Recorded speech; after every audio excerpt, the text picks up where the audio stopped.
¿Qué tal, pilotos? Esta vez les traeré cómo arreglar el problema de Code 6. Yo les enseñaré lo que yo hice para que ya no me apareciera ese error. Pero al final estaré diciendo otros métodos que yo no use pero te podrían servir. Punto número 1. Para esto tienes que meterse en ayuda. Aquí les estaré poniendo un vídeo de cómo hacerlo. Aquí tiene que poner la información muy clara para que los encargados de Pixonic entienda a la perfección y no tarden mucho. También, si es posible, escríbanlo en inglés. Una vez que hagan esto hay dos opciones: una, que dentro del tiempo de 12 horas te arreglen el error, pero trate de escribir su mensaje de ayuda dentro de la hora de trabajo de ellos, ya que si lo escribes el domingo no te contestarán hasta el lunes, o si escribes dentro de las 8 p.m. hora México, entonces te contestarán al día siguiente.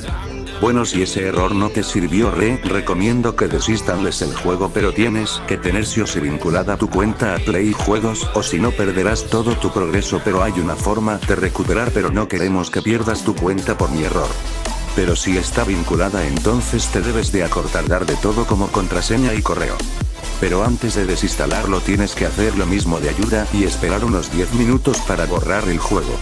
No instalas y te metes a tu cuenta, y si aún así sigues sin poder comprar nada, entonces no te alarmes. Hay una posibilidad de que las compras por el momento en la empresa no se están vigilando, por lo tanto, tienes que esperar a un día u hora de trabajo de ellos para poder comprar, ya que en ocasiones los desarrolladores dejen abiertos errores y no los olvidan quitarlos, como es el caso de las compras, o que los servidores se hayan caído.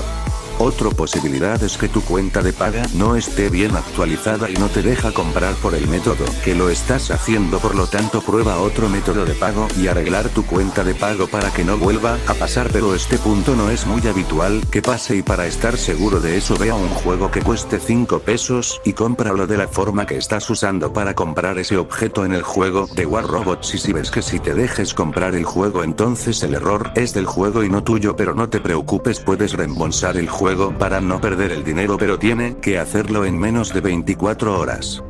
Bueno, espero que este video sea de tu agrado, y si te gustó espero que te suscribas. Suerte en tu aventura.